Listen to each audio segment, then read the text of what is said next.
오늘은 창세기 12장 말씀을 통해 내가 너로, 또 다른 설교의 제목은 하나님께서 나에게, 하나님께서 우리에게 행하실 일이 있는 줄 믿습니다. 여러분, 그리스도인들은요 다음 두 가지 질문에 대한 답을 가지고 있어야 됩니다. 여러분, 제가 두 가지 질문을 할 텐데 여러분 답하실 수 있을까요? 첫 번째 질문입니다. 너무나 당연하지만 우리는 이 질문에 답해야 됩니다. 나는 구원받았는가?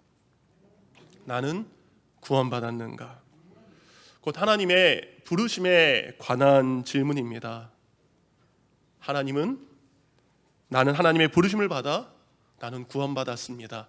이 고백이 여러분의 고백이 되기를 원합니다.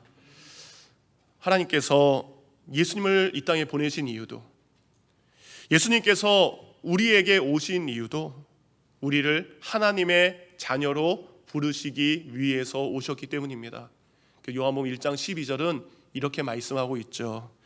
영접하는 자, 곧 그 이름을 믿는 자들에게는 하나님의 자녀가 되는 권세를 주셨으니. 오늘 하나님은요 아브라함을 하나님의 자녀로 삼기 위해 그를 찾아오십니다.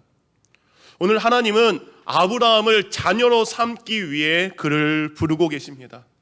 그를 찾아가셨고 그를 부르셨던 것처럼 오늘 하나님께서 우리를 자녀 삼기 위해서 예수 그리스도를 우리에게 보내주셨습니다.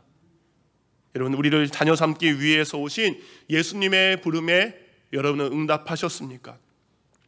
아직 하나님의 자녀로의 내가 부르심을 받지 않았다면 오늘 이 시간을 통해 여러분이 주님의 부르심에 응답하는 귀한 시간이 되기를 주님의 이름으로 축원드립니다. 첫 번째, 나는 구원받았는가라는 질문에 두 번째 질문은 바로 이것입니다. 그렇다면 나는 소명을 받았는가? 곧 하나님의 보내심에 관한 질문입니다. 하나님은 부르신 이들에게 사명을 주셨습니다. 사명이라는 것은 하나님의 자녀가 된 우리에게 주신 삶의 이유입니다. 삶의 목적이 바로 보내심, 사명이라고 이야기할 수 있습니다. 아브라함은 하나님의 부르심을 받기 전까지는 자신을 위해 살았지만 이제 하나님의 부르심을 받아 이제 가라라고 하신 하나님의 사명을 위해 사는 사람이 됩니다. 곧 이전까지 자신을 위해 살던 아브라함은 하나님의 부르심에 응답했고 가라고 하신 하나님의 보내심에 순종하게 됩니다. 이처럼 모든 그리스도인들은 하나님의 부르심에 대한 구원에 대한 답을 해야 되고 하나님의 보내심에 대한 사명에 대한 질문에 여러분은 답을 할 수 있어야 됩니다. 창세기를 보면 하나님께서 모든 시작을 주관하신 분인 것을 우리는 알 수 있습니다. 창세기 1장 천지 창조를 시작하신 그 하나님께서 그 천지 창조 속에서 우리 인류의 역사를 시작하셨습니다. 창세기 2장을 보면 한 남자와 한 여자의 만남을 통해 하나님은 가정을 시작하게 하셨습니다.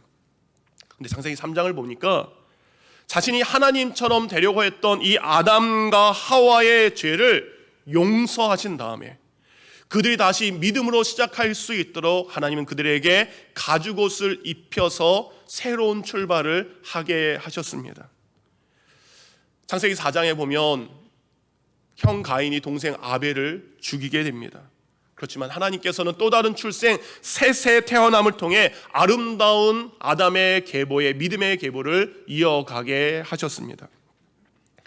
6장부터 8장을 보면 지금 이 시대와 그 시대가 똑같습니다. 사람들이 생각하는 것, 계획하는 것이 항상 악하였기 때문에 온 인류가 홍수의 심판을 받게 됩니다. 근데 그것이 끝난 줄 알았더니 하나님께서는 노아와 그의 가족들을 통해서 새로운 인류의 역사를 또다시 시작하셨습니다. 오늘 보면 창세기 12장 앞에 나와 있는 11장을 보면 사람들이 하나님을 대적하기 위해서 바벨탑을 더 높이 쌓아가기 시작합니다.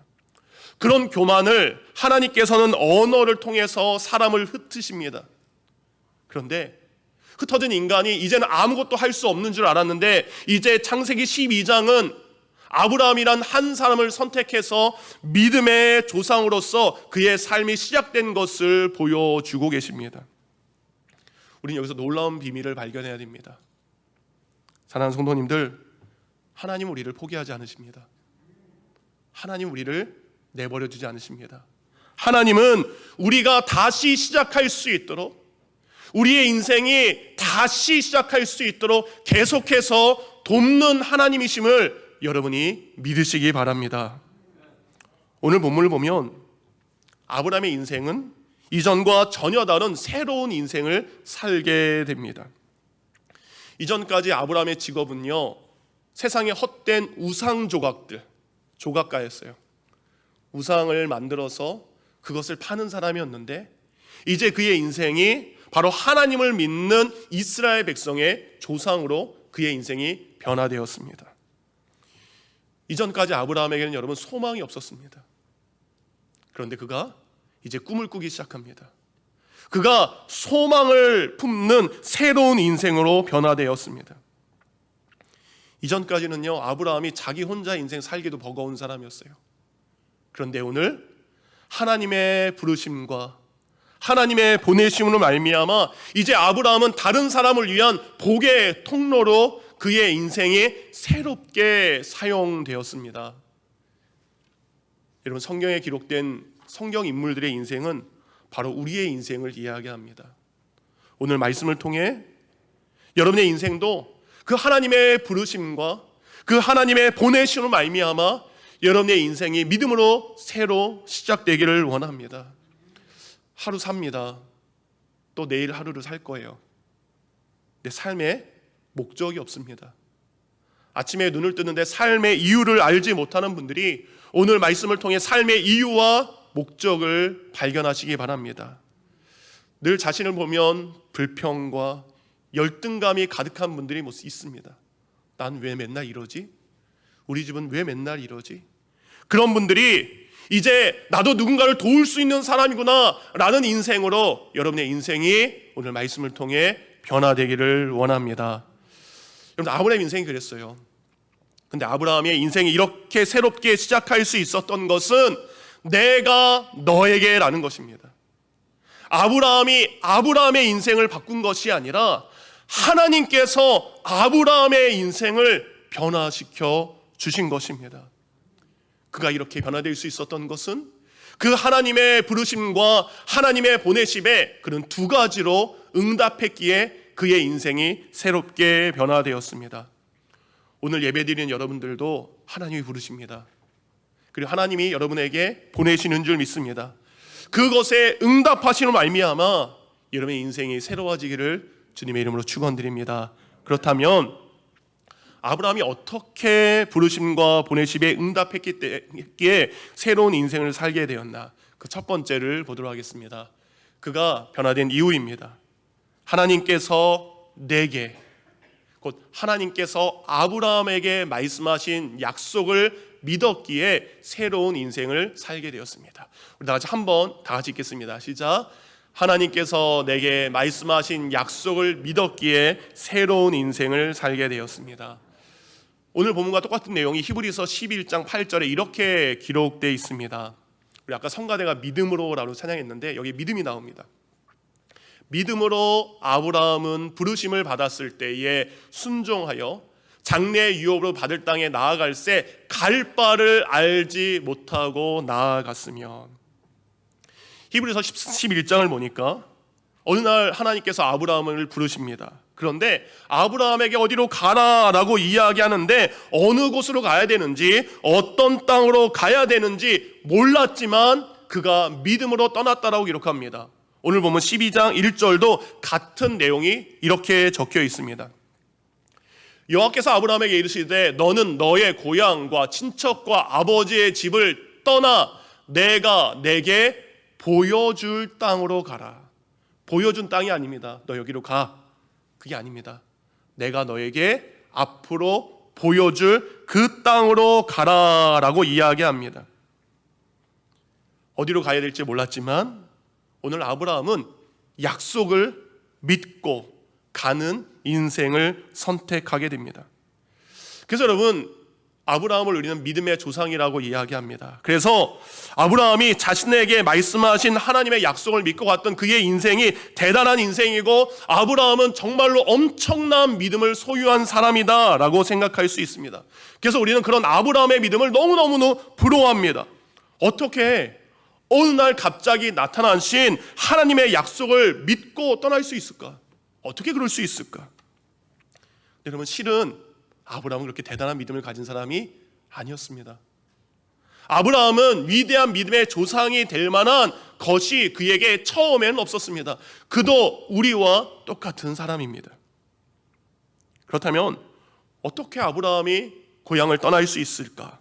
그가 떠날 수 있었던 이유, 그가 하나님의 약속을 믿을 수 있었던 이유는 무엇일까? 창세기 11장 30절을 보면 당시 아브라함의 삶의 배경을 이렇게 설명하고 있습니다. 사레는 임신하지 못함으로 자식이 없었더라. 사레는 아브라함의 아내입니다. 사랑하는 여인 사라를 만나 결혼했습니다. 그런데 자녀가 생기지 않습니다. 당시 아브라함이 살던 이 고대 근동 지역에는 결혼했는데 자식이 없다라는 것은 신의 저주라는 것이에요. 그렇게 생각하던 때였습니다. 1년이 지났는데 자녀가 없고요, 2년, 3년, 10년이 지났는데 전혀 자녀가 생기지 않습니다. 주위에 있는 이웃들과 친구들은 아이들 1명, 아이 2명, 여러 명의 아이들을 출산하는데 아브라함과 사라는 그토록 원하는 자녀가 생기지 않습니다. 그러니까 얼마나 마음의 근심과 염려가 얼마나 많았겠습니까? 아마 아브라함과 사라는 그들이 할 수 있는, 아이를 얻을 수 있다면 할 수 있는 모든 노력을 다했을 것입니다. 우상을 찾아가서 빌어보기도 했을 것입니다. 임신하기 좋은 음식들과 필요한 좋은 것들을 찾아서 먹었을 것입니다. 주술사를 찾아가서 모든 도움을 요청했지만 그의 모든 수고는 헛된 수고였습니다. 그 날마다 절망 가운데 괴로워하는 아브라함에게 정말 어느 날 갑자기 여호와라는 이름을 가진 어떤 신이 그에게 나타나서 이런 말을 합니다. 2절입니다. 내가 너로, 하나님께서 아브라함에게 말씀하십니다. 내가 너로 큰 민족을 이루고 내게 복을 주어 내 이름을 창대하게 하리니 너는 복이 될지라. 아브라함과 사라는 그 전까지 내 인생은 저주라고 생각했습니다. 나는 신에게 저주를 받아서 이런 일이 생겼다라고 생각합니다. 그런데 여호와라는 이름을 가진 그 신이 나타나서 이야기합니다.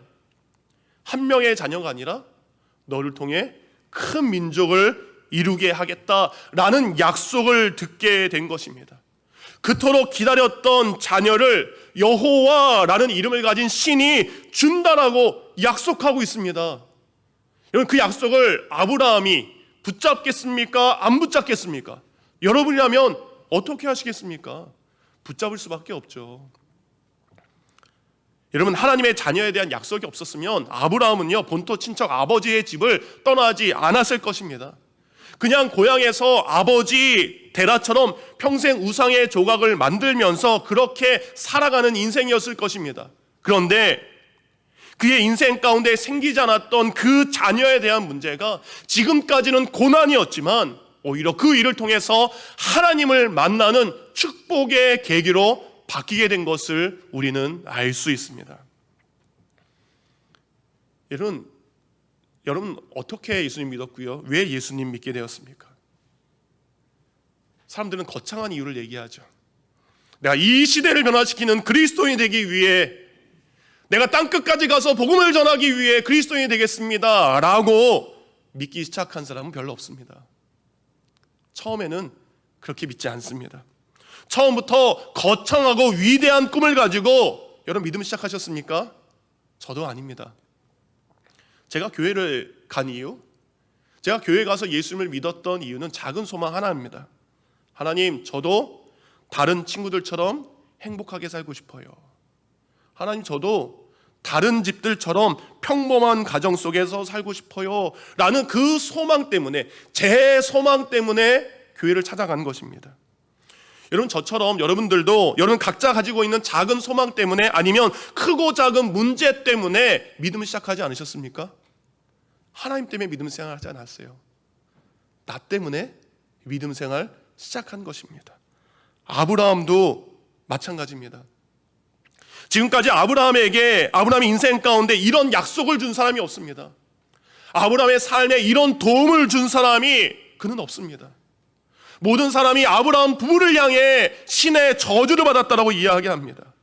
그가 가진 꿈은 그저 소박한 거 하나예요. 그저 자녀 한 명만 있으면 좋겠습니다. 그 소박한 꿈을 위해서 그는 수고와 노력을 아끼지 않았음에도 불구하고 그의 모든 것은 허사로 끝난 아브라함이었습니다.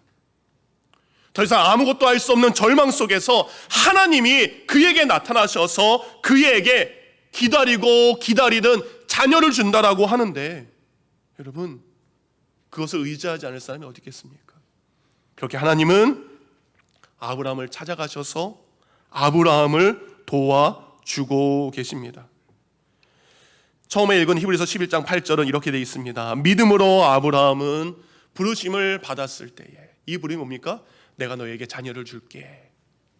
받았을 때 순종하여 장래 유업으로 받을 땅에 나아갈새 갈 바를 알지 못하고 나아갔으며, 여호와라는 이름을 가진 신이 그에게 나타나서 그토록 기다린 자녀를 준다라고 약속을 했습니다. 그런데 어떻게 이 일이 이루어지는지는 기록하고 있지 않습니다. 언제 이 일이 이루어지는지는 기록하고 있지 않습니다. 그런데 아브라함은 자신을 도와준다라고 하는 그 하나님의 약속을 오늘 믿기로 시작한 것입니다. 사랑하는 성도님들, 하나님 여러분 연약함을 아시고요, 우리의 부족함을 아시고요, 내 삶에 나를 가장 힘들게 하는 것들이 무엇인지를 아십니다. 그런 여러분을 하나님이 찾아가십니다.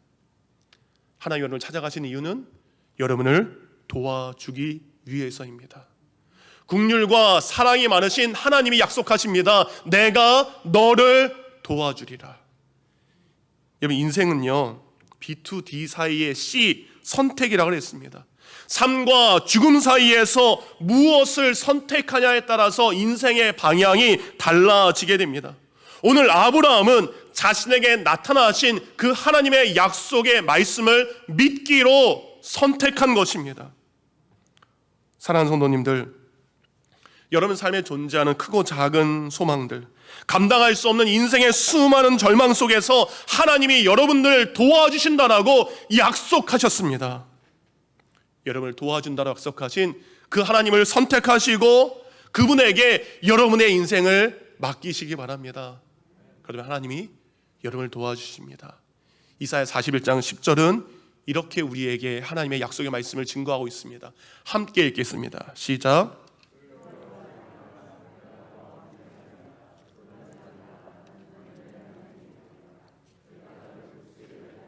참으로 너를 도와주리라. 참으로 나의 의로운 오른손으로 너를 붙들리라. 한 번 더 제가 읽어드릴 텐데요, 눈을 한번 감아보시기 바랍니다. 성경 구절 하나님의 말씀으로 한번 들어보시기 바랍니다. 두려워하지 말라. 내가 너와 함께함이라.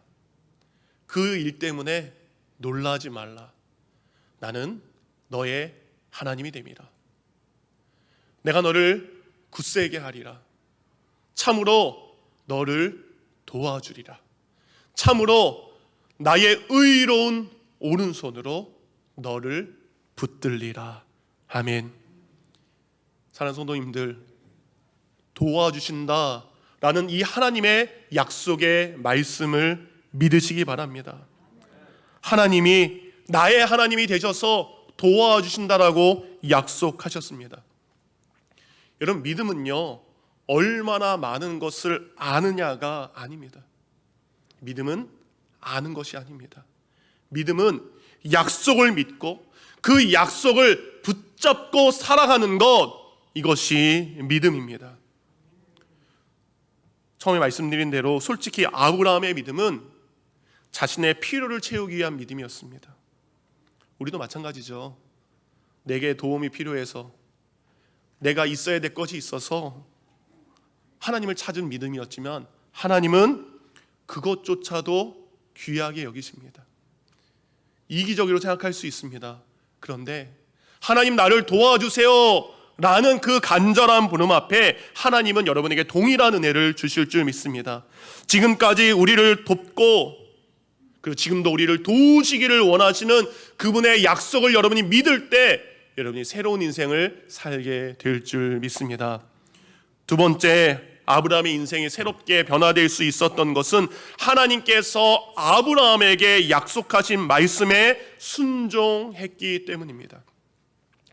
하나님께서 내게 약속하신 말씀에 이런 순종하면 바로 새로운 인생을 살게 됩니다. 4절은 이렇게 시작됩니다. 1절부터 3절까지 약속의 말씀을 들었어요. 그리고 그것을 믿었습니다. 그 믿음에 4절 아브라함이 이것을 하게 됩니다. 이에 그렇기 때문에 약속을 믿었기 때문에 아브라함이 여호와의 말씀을 따라갔고라고 기록을 하고 있습니다. 믿었으면 따라가는 것입니다. 하나님의 약속을 들은 아브라함은 주저하지 않습니다. 여호와라는 이름을 가진 그 하나님이 이 약속의 말씀을 어떻게 이루실 줄 모르지만 그럼에도 불구하고 소망이라는 것이 그에게 생겼습니다.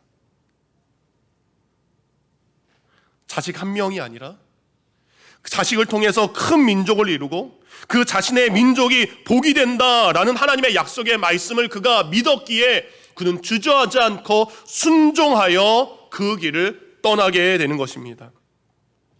히브리서 11장 8절 다시 한번 보면 이렇게 되어 있습니다. 믿음으로 아브라함은 밑줄 쫙 중요한 겁니다. 부르심을 받았을 때에 순종하여 라고 되어 있습니다. 부르심을 받았을 때 이 헬라어 문법은 바로 뒤에 나와 있는 순종하여라는 동사와 연결된 의미입니다. 그래서 그 의미는 즉각적으로 그가 부르심을 받았을 때의 시점과 그가 순종했었을 때의 시간이 동일선상에서 함께 있었던 것을 의미합니다. 그래서 다시 번역하면 믿음으로 아브라함은 부르심을 받았을 때 즉각 순종하여 떠났다라고 성경을 번역해야 됩니다. 아브라함은 어디로 갈지 모릅니다. 그런데 즉각 순종해 고향을 떠나게 됩니다.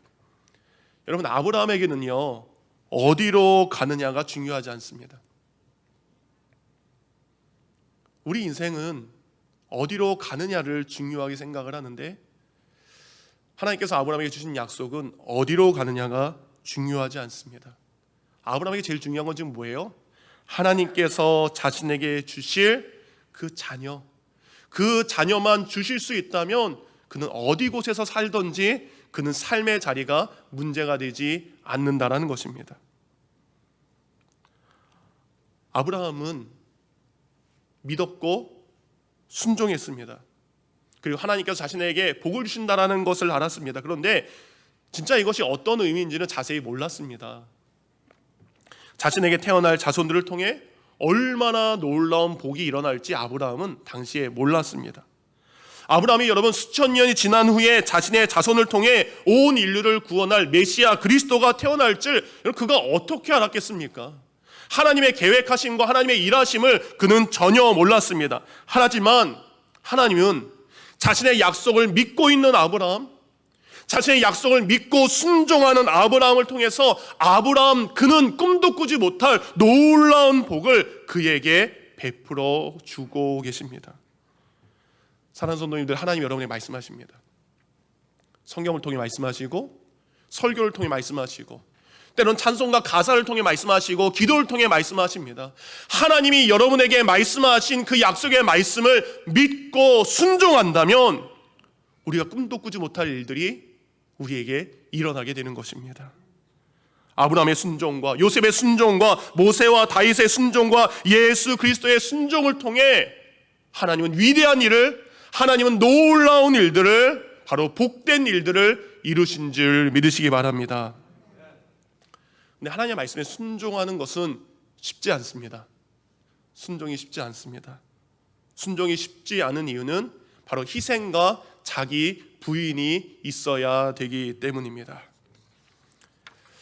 아브라함이 그동안 살던 고향을 떠나는 것 자체가 희생인 것을 알 수 있습니다. 아브라함이 살던 이 갈대아 우르라는 지역은 여러분 메소포타미아 문명 들어보셨죠? 바로 세계 문명의 발상지.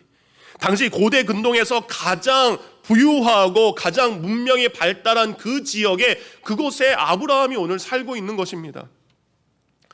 그 도시는 안전한 곳입니다. 그곳은 풍요로운 곳입니다. 그곳은 평화가 있는 곳입니다. 그런데 그곳을 떠나서 다른 곳으로 간다는 것은 쉬운 결정이 될 수 없습니다.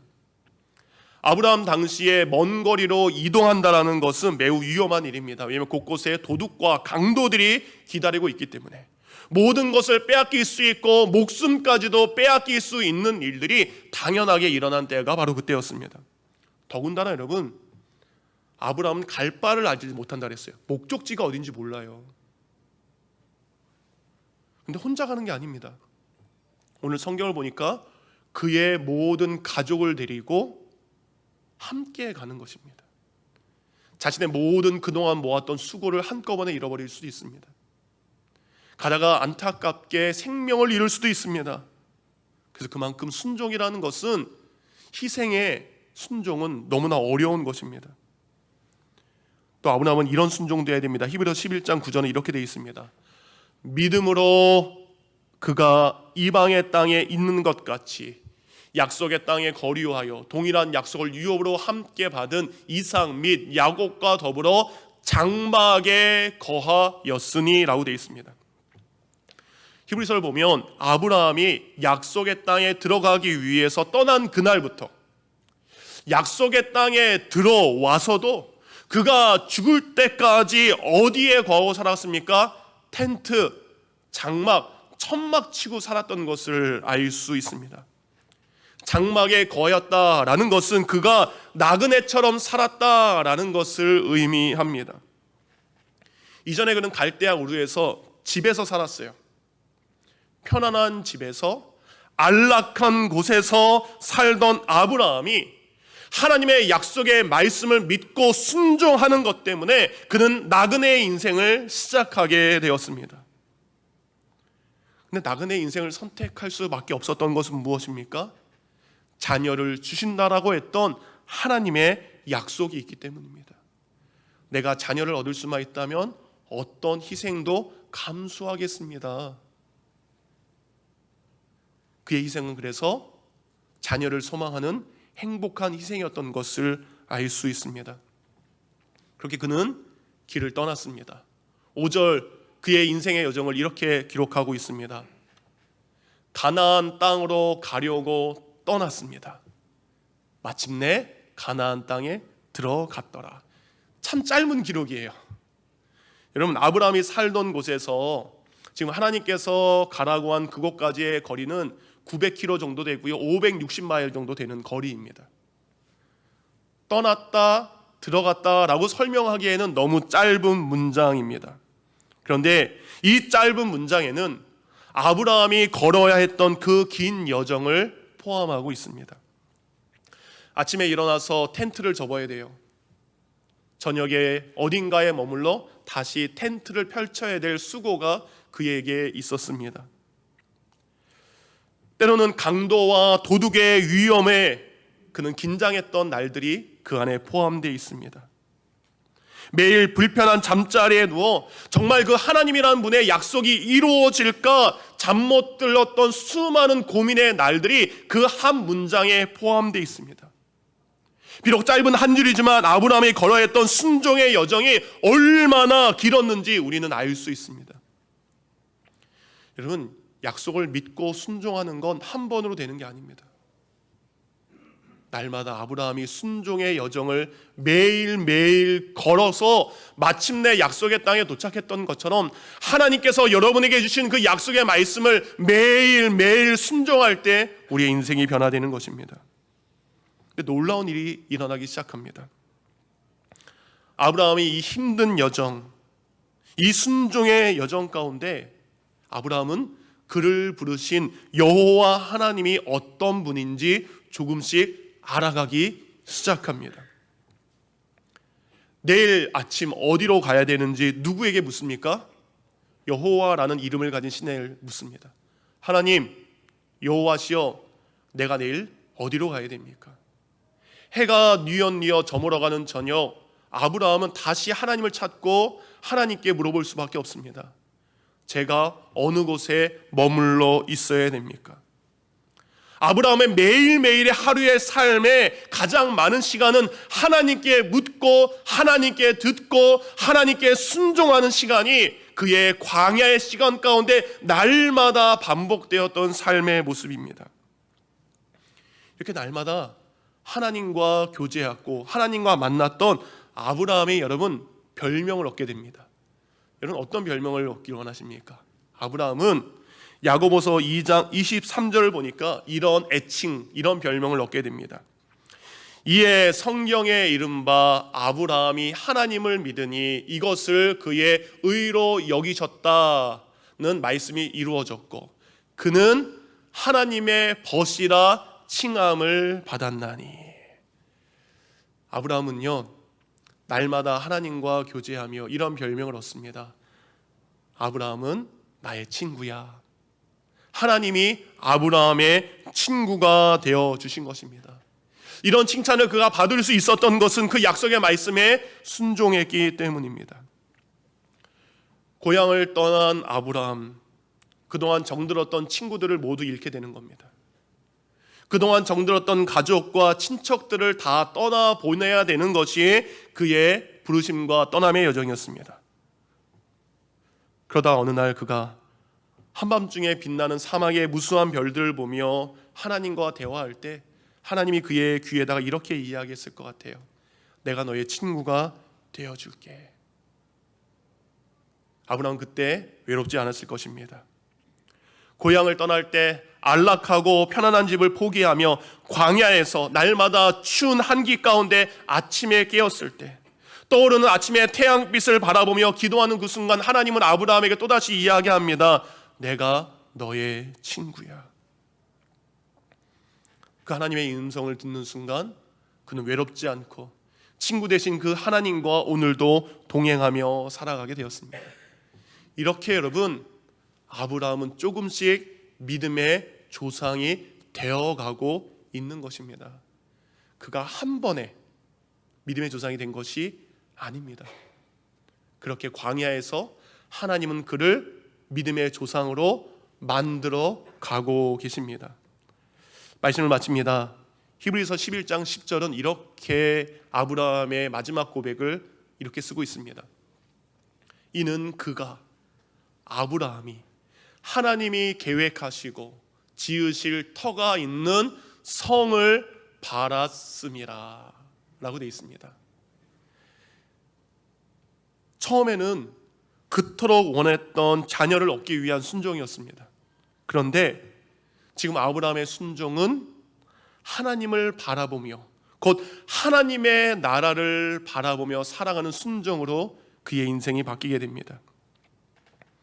아브라함이 장막 생활의 불편함을 감수하면서도 믿음의 삶을 기쁨의 삶으로 이어갈 수 있었던 것은 그는 이 땅의 집을 바라보는 것이 아니라 하나님이 계획하시고 하나님이 지으시고 하나님이 경영하시는 그 성, 그 하나님의 성을 바라보며 살기 시작합니다.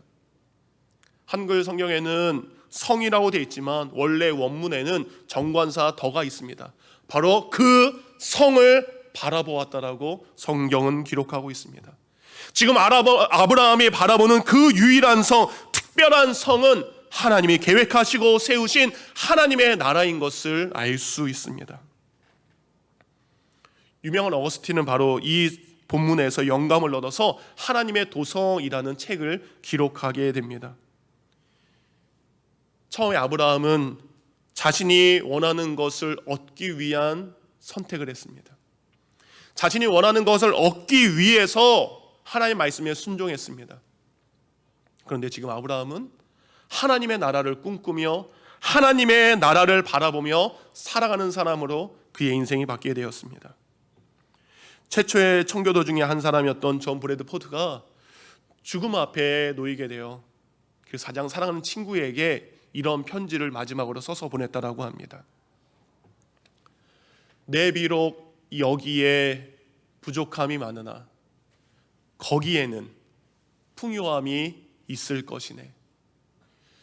여기에 굶주림이 있으나 거기에는 배부름이 있을 것이네. 여기에는 피곤함이 있으나 거기에는 안식이 있을 것이네. 내 비록 여기에서 이제 내 몸이 죽은 것 같으나 거기에서 부활의 새 몸으로 영광 가운데 살아감을 확실히 바라보고 있다네. 존 브래드포드가 바라봤던 그 하나님의 도성, 어거스틴이 바라봤던 그 하나님의 도성, 그리고 아브라함이 바라보고 있는 그 하나님의 도성, 그리고 우리 주 예수 그리스도께서 십자가 위에서 수많은 고통 가운데서도 바라보았던 그 하나님의 나라, 그 하나님의 나라를 바라보며 사시기 바랍니다. 이 땅만 바라보고 살던 아브라함이 하나님의 나라를 바라보며 살기 시작합니다. 자신이 원하는 것을 위해서 순종했던 아브라함이지만 이제 하나님의 나라를 위해 순종하는 아브라함의 인생은 이제 전혀 다른 인생으로 그의 삶이 바뀌게 되었습니다. 사랑하는 성도님들, 여러분을 도우기 위해서 찾아오신 그분을 선택하시기 바랍니다. 여러분을 돕기 위해 오신 그 하나님, 그 하나님을 바라보시기 바랍니다. 이 땅 가운데 수많은 문제가 있지만 하나님께서 여러분을 도우심으로 그 문제들이 해결될 줄 믿습니다. 그런데 그거보다 더 큰 하나님의 그 나라를 바라보며 살 수 있는 소망이 여러분에게 생길 줄 믿습니다. 그 하나님의 나라를 바라보며 살아가는 그 새로운 인생을 시작하는 저와 여러분이 되기를 주님의 이름으로 축원드립니다.